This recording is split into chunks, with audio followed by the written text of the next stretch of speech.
নমস্কার বন্ধুরা, সানুদির রান্নাঘরে আপনাদের সবাইকে জানাই স্বাগত।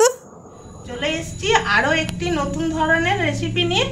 আজ আমরা বানাবো গোয়াশুটি আলু আর বড়ি দিয়ে ঝাল দেওয়া। তার জন্য আমি এখানে 500 গ্রাম গোয়াশুটি নিয়েছি। গোয়াশুটিগুলো আগে একবার ভালো করে আমি ধুয়ে নিয়েছি, কাটার পর আরও আমি একবার ধুয়ে নেব। আর নিয়েছি দুটো আলু, এগুলো আমি কেটে নিচ্ছি। গোয়াশুটিগুলো আমি একসঙ্গে অনেকগুলো এভাবে এরকম করে ধরে নিচ্ছি। এরকম সাইজ সেগুলো একভাবে এরকম ধরে নিয়ে আর এর মাথাটা একটু কেটে নিচ্ছি। আর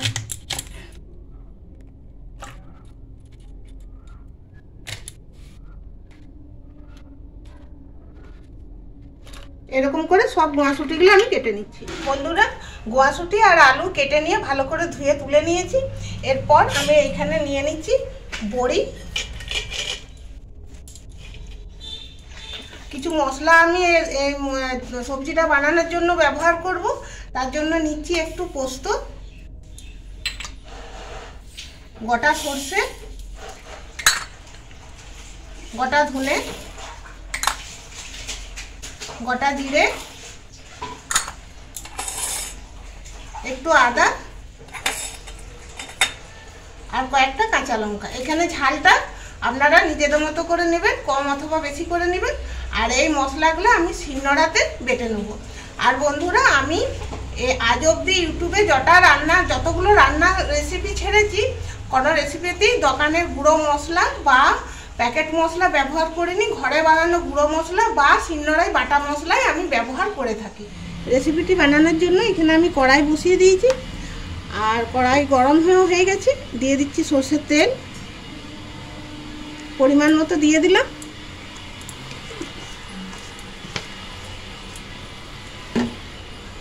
প্রথমে আমি বড়িগুলো ভেজে নিচ্ছি। আর বন্ধুরা, এগুলো ঘরে বানানো বড়ি, এরকম একটু বড় বড় করে দিয়েছি আমি। আর এতটাই ফাঁপা হয়েছে, দিতে দিতে ভেঙেও গেল, দেখুন ভেঙে যাচ্ছে।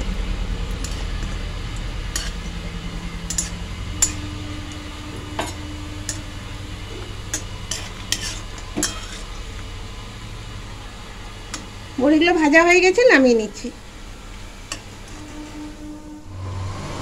এরপর আমি একটু ফোড়ন দিয়ে দিচ্ছি শুকনো লঙ্কা, তেজপাতা আর পাঁচফোড়ন।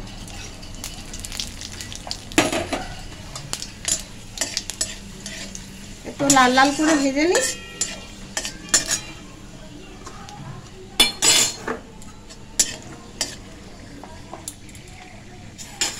ভাজা হয়ে গেছে। এরপর আমি দিয়ে দিচ্ছি কেটে রাখা গোয়াশুটি আর আলু।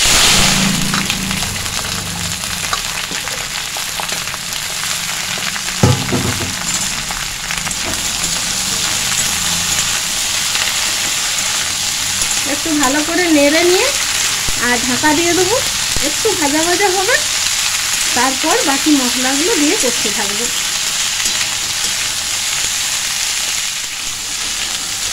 একটু ভাজা ভাজা হয়ে গেছে। এরপর আমি দিয়ে দিচ্ছি পরিমাণ মতো হলুদ,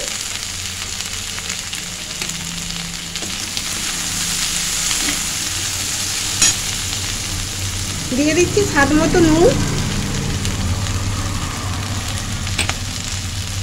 আর বেটে রাখা মশলা।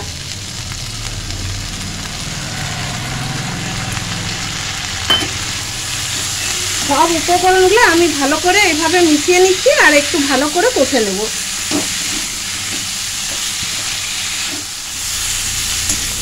ভালো করে আমি কষিয়ে নিয়েছি, খুব সুন্দর একটা সেন্ট বেরিয়েছে। আর বন্ধুরা, আমি এখানে পেঁয়াজ রসুন ছাড়াই নিরামিষ বানাচ্ছি। আপনারা যদি পেঁয়াজ রসুন খেতে চান তাহলে দিয়ে দিবেন, কোনো অসুবিধা নেই, তবে নিরামিষ ভালো লাগে।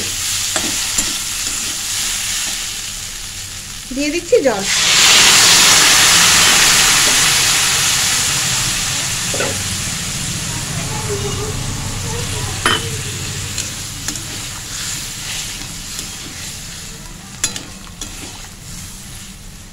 এরপর আমি ফুটতে দিচ্ছি। আর ফুটে গেলে গ্যাসের আঁচ একদম কমিয়ে দেবো। কিছুক্ষণ পর আমি দেখাবো, এগুলো সেদ্ধ হয়ে যাক খুব ভালো করে, তারপর আমি দেখাচ্ছি।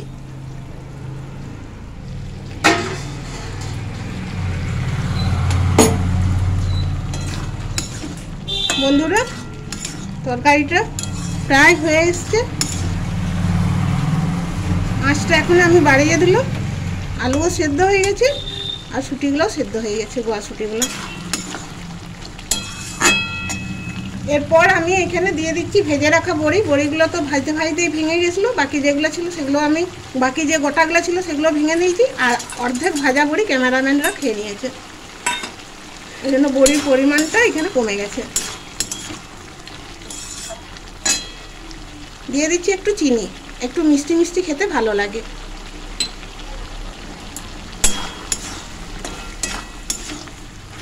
আর একটু জল জল মতো লাগছে, একটু এটা একটু শুকিয়ে যাক, একটু মাখা মাখাই হবে, এটা মাখা মাখাই খেতে ভালো লাগবে। জলটা শুকিয়ে গেল কথা বলতে বলতে। এই দেখুন সব শেষে আমি দিয়ে দিচ্ছি একটু গায়া ঘি। নিরামিষ তো এটা বানানো, তা একটু ঘি দিলে এর স্বাদ কিন্তু অনেকটাই বেড়ে যায়। আর বন্ধুরা খেতে দারুণ লাগে। এভাবে আপনারাও বাড়িতে বানান, বানিয়ে খেয়ে দেখুন। আর না বানিয়ে খেয়ে দেখলে বুঝতে পারবেন না এর স্বাদ কেমন।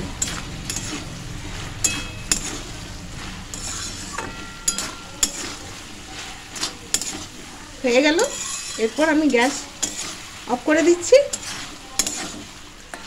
আজকের গোয়াশুটি আলু আর বড়ি দিয়ে ঝাল দেওয়া রেসিপিটি আমি একদম তৈরি করে নিলাম।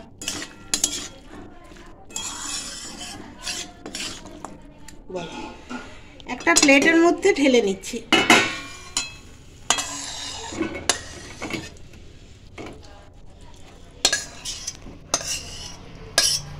বন্ধুরা আজকের ভিডিওটি ভালো লাগলে লাইক করুন, শেয়ার করুন। আর যেসব বন্ধুরা এখনো পর্যন্ত আমাদের এই চ্যানেলটিকে সাবস্ক্রাইব করেননি সেসব বন্ধুদেরকে আমি অনুরোধ করছি, প্লিজ বন্ধুরা আমাদের এই চ্যানেলটিকে সাবস্ক্রাইব করুন, আমাদের পাশে থাকুন, আমাদেরকে সাপোর্ট করুন। দেখা হবে পরের ভিডিওতে। সবাই ভালো থাকুন, ধন্যবাদ।